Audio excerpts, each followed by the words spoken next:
Muthuraju super.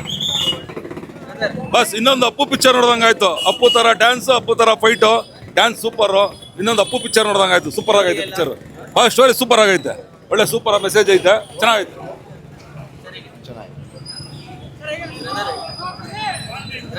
ಚೆನ್ನಾಗಿದೆ.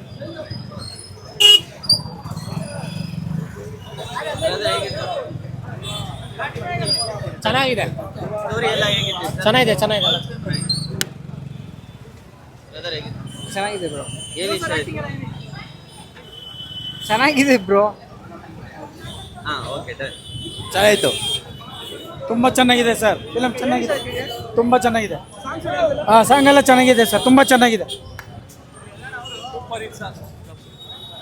Super ಆಗಿದೆ ಅಣ್ಣ. ಎಲ್ಲ ಬಂದು ನೋಡಿ ಎಂಜಾಯ್ ಮಾಡಿ. ಸೆಕೆಂಡ್ ಹಾಫ್ ಒಂದು ಸೂಪರ್ ಆಗಿದೆ ಸರ್. ಸಖತ್ತಾಗಿದೆ ಮೂವಿ. ಸೂಪರ್ ಆಗಿದೆ. ಫಸ್ಟ್ ಹಾಫ್ ಚೆನ್ನಾಗಿದೆ, ಸೆಕೆಂಡ್ ಹಾಫ್ ಸೂಪರ್ ಆಗಿದೆ. ಅಪ್ಪು ಬಾಸ್ ಫ್ಯಾನ್ಸ್ ಎಲ್ಲ ಬಂದು ನೋಡ್ಬೇಕು. ಜಾಕಿ ಜೈ ಯುವ boss. Jackie movie interval climax super. ಸಖತ್ತಾಗಿದೆ ಮೂವಿ.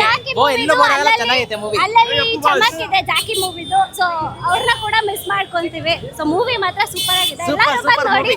ಕನ್ನಡ ಫಿಲಮ್ ನ ಸಪೋರ್ಟ್ ಮಾಡಿ. ಚೆನ್ನಾಗಿದೆ ಮೂವಿ. ಈ ಕಾಲದಲ್ಲಿ ಸ್ಟೋರಿ ಇಲ್ದಲ್ಲೇ ಇರೋ ಫಿಲಮು ತುಂಬ ಕಮ್ಮಿ ಆಗಿಬಿಟ್ಟಿದ್ದು. ಸ್ಟೋರಿ ಚೆನ್ನಾಗಿದೆ. ಯುವ ಅಣ್ಣಂದು ಒಳ್ಳೆ ಆ್ಯಕ್ಟಿಂಗ್ ಇದೆ. ಮೂವಿ ಚೆನ್ನಾಗಿದೆ. ನಿಂತ್ಕೊಳ್ಳೋದು ಫಿಲಮ್. ರಾಜ್ಕುಮಾರ್ ಮತ್ತೆ ಬಂದರು ಗುರು, ಅಷ್ಟೇ ಗುರು, ಬೇರೆ ಏನೂ ಇಲ್ಲ. ಒಳ್ಳೆ ಸಂಭಾಷಣೆ, ಒಳ್ಳೆ ಫೈಟು, ಅಭಿನಯ ಎಲ್ಲ ಚೆನ್ನಾಗಿದೆ. ಡಾಕ್ಟರ್ ರಾಜ್ಕುಮಾರ್ ಬಂದರು ಅಷ್ಟೇ ಸರ್. ಇನ್ನೊಂದು ಏನು ಹೇಳಬೇಕು ಅಂದರೆ, ಎಕ್ಕ ಸಿನಿಮಾನೇ ಬೇರೆ, ಜಾಕಿ ಸಿನಿಮಾನೇ ಬೇರೆ. ಎಕ್ಕಗೂ ಜಾಕಿ ಕಂಪ್ಯಾರಿಸನ್ ಮಾಡ್ಕೊಳ್ಳೋಕೆ ಬಿಡಿ. ಯಾಕಂದರೆ ಜಾಕಿ 2010, ಇದು 2025.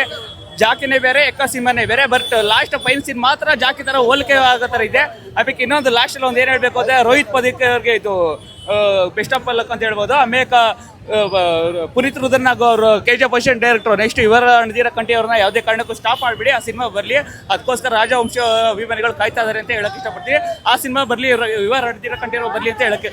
ಆಲ್ರೆಡಿ ಅದು ಇಟ್ಟಾಗ್ಬಿಟ್ಟಿದೆ. ಇವರ ಅಣದಿರ ಕಂಠಿರುವ ಟೈಟಲ್ ಇಟ್ಟಾಗ್ಬಿಟ್ಟಿದೆ. ಇನ್ನು ಅದು 3 ನಿಮಿಷ ವೀಡಿಯೋದಲ್ಲಿ ಇನ್ನೂ ಇಟ್ಟಾಗ್ಬಿಟ್ಟಿದೆ. ಇನ್ನು ಸಿನಿಮಾ ಬಗ್ಗೆ ದಾಖಲೆ ಮಾಡೋದು ಒಂದೇ ಬಾಕಿ ಇರೋದು. ಆ ಸಿನಿಮಾ ದಾಖಲೆ ಬಂದಿದೆ. ದಯವಿಟ್ಟು ಪುನೀತ್ ರುದ್ರನಾಗ್ ಅವ್ರಿಗೆ ಆ ಸಿನಿಮಾ ಬರಲಿ ಅಂತ ಕೇಳ್ಕೊಳ್ತೀವಿ ಅಷ್ಟೇ.